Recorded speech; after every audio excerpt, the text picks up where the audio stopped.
So Alcatraz, if you want to learn a little bit about Alcatraz, Clint Eastwood was in a movie, which you probably all know, or some of you do. Maybe not our younger guests.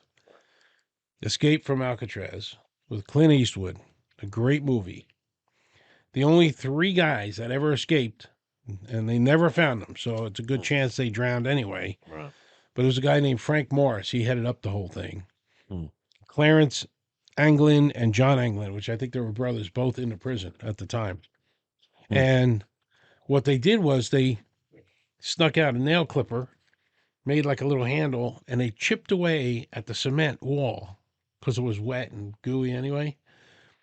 And they got the vent off because there was a vent that led down to an unprotected hallway inside the prison.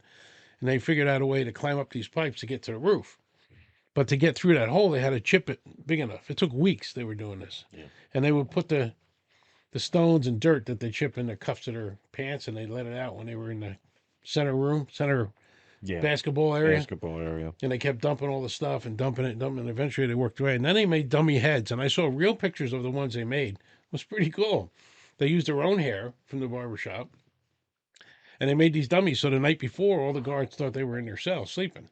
Wow. That's why they got such a jump. They got like a 9 hour start. And then they used raincoats to make life preservers and stuff like that. And they slowly, and they would seal them on the radiators with the hot radiator and they would seal the plastic. It was amazing what they did to get it to work.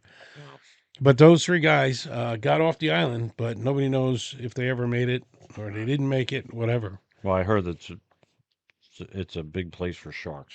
Sharks are Oh yeah, around in that area. yeah.